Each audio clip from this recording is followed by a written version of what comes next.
Le 7-9 du week-end. Patricia Martin, Fabrice Drouel. sur France Inter. Ciné-débat en compagnie de Fabrice, dites-le. Fabienne Pasco de Télérama, il est infernal. Parce qu'elle aime beaucoup Patricia Martin, ça veut dire. Et Jean-Christophe Buisson du Figaro Magazine. Bonjour. Chers amis, 2 films ont retenu votre intention cette semaine. Le Grand Cahier, adapté du roman d'Agatha Christophe, et La Pièce manquante, c'est un premier long métrage signé Nicolas Birkenstock avec Philippe Torreton. Je voulais pas t'inquiéter. Tu t'es foutu de notre gueule. Calme-toi. Elle est où? Elle a disparu. Elle nous a abandonnés. Faut le dire à personne. Pourquoi? Ça sert à rien d'alarmer tout le monde. Maintenant, c'est nous et les autres. Dis-moi, qu'est-ce que tu caches? Allez, c'est bon, soit bon, qu'est-ce que tu caches? Fais pas le chien, Et lui, t'as rien remarqué? Il dit plus rien, ça fait des jours que ça dure. C'est quoi le problème, là? Y'a que toi qui ne vois pas le problème. C'est donc l'histoire d'un homme qui ne veut pas dire que sa femme est partie, qu'elle a quitté la maison familiale et les 2 enfants, ses 2 enfants, leurs 2 enfants, en écrivant dans une lettre « N'essayez pas de me retrouver, souvenez-vous comme nous avons été heureux, malgré la pluie pendant ce week-end à Dieppe, soyez heureux malgré la pluie, je vous aime de tout mon cœur, je sais que vous ne me pardonnerez jamais ». Fabienne ? Moi, j'ai beaucoup aimé ce premier film de Nicolas Birkenstock, que j'ai trouvé plein de sensibilité, de grâce légère, de fluidité, avec un art des cadrages déjà consommé. Alors évidemment, l'intrigue, elle est hyper légère, mais c'est ce qu'il en fait, qui est passionnant. Et le jeu des acteurs, Philippe Torreton, entre autres, dans le doute, dans l'inquiétude, dans la peur, dans l'incompréhension du départ de sa femme, est totalement bouleversant, parce qu'il lâche complètement prise. Il ne veut pas diriger ses rôles comme il fait parfois, et il est magnifique là-dedans. Et le film se heurte à la disparition. Alors on sait qu'il y a beaucoup de gens qui disparaissent, il y en a plusieurs centaines en France chaque année, et le mystère de la disparition de l'autre, à laquelle on ne peut rien, et l'attente, ne pas oser dire les choses de peur qu'elles arrivent, la manière dont l'homme se comporte, allant jusqu'à la magie, interdisant à ses enfants de parler parce qu'il a peur que les mots, justement, comme je viens de le dire, figent la situation, et employer des détectives privés. Tout ça est fait avec étonnamment de finesse, et puis des instants de poésie. Par exemple, Philippe Torreton, le mari, est un coiffeur à ses temps perdus. Pour gagner un peu d'argent en plus, il coiffe les vieilles dames.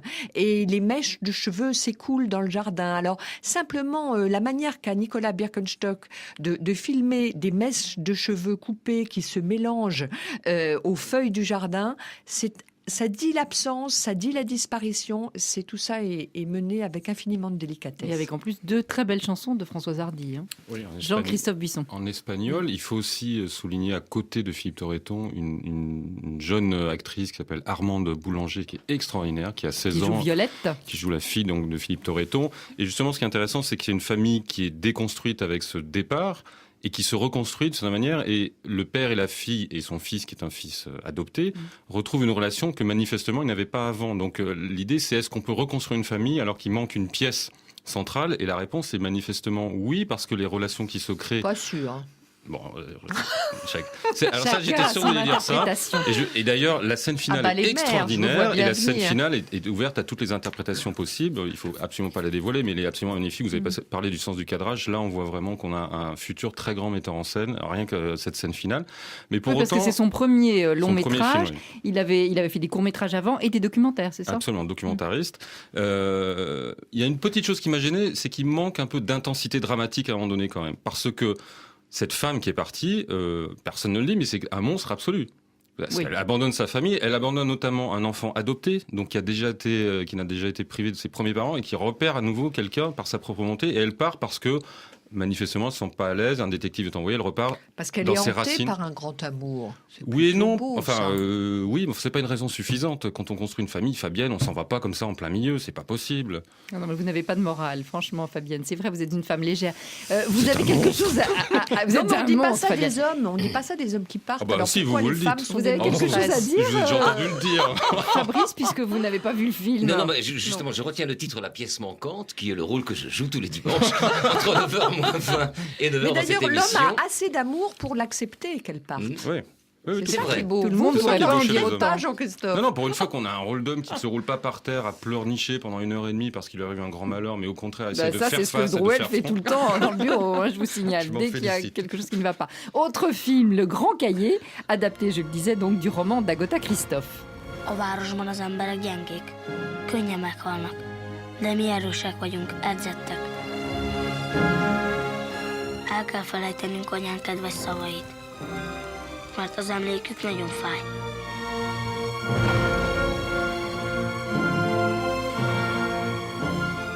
Jean-Christophe Buisson, je vais vous laisser donner le nom du réalisateur, vous qui parlez le hongrois couramment. János Szász. Voilà. Alors donc, Agatha Christophe aussi était hongroise, hein, elle n'est plus de ce monde. Dans le roman, dans son roman, le lieu n'est pas identifiable, la guerre n'a pas de nom.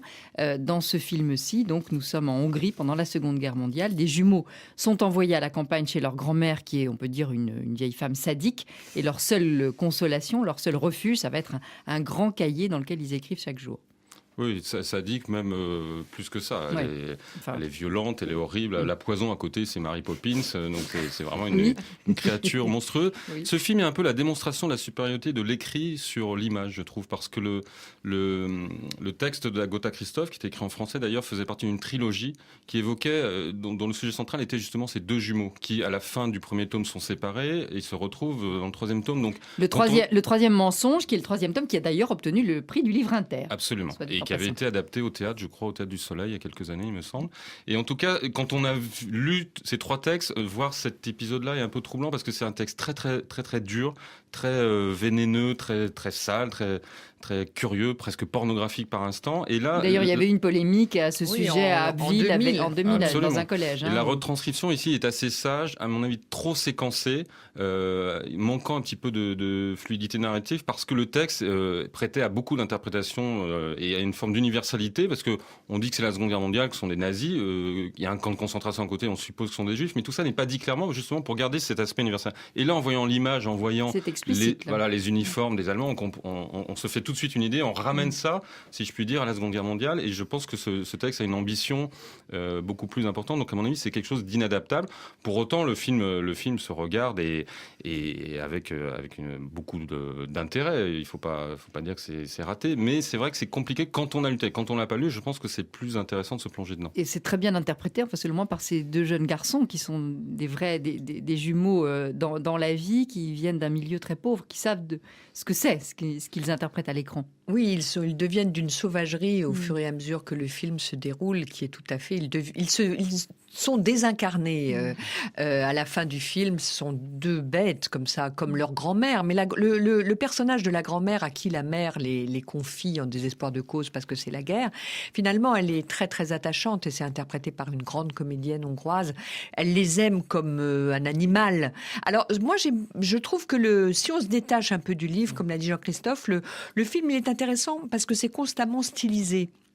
Donc ça nous montre une image de la guerre, de la férocité, de l'animalité et de la perte de vie qu'il faut avoir quand on cherche simplement à survivre, qui tire vers le fantastique. Et ça, je trouve que c'est assez réussi, à l'image de la musique flamboyante qu'on Mais c'est vrai entendait qu'il y a tout des à très l'heure, belles lyrique. lumières, c'est très Voilà. soigné sur le plan du C'est cadre. très soigné, ça devient une espèce d'opéra détaché des choses et qui montre simplement l'horreur d'avoir à tenir en temps de guerre, en temps de crise, et comme l'homme peut devenir atroce.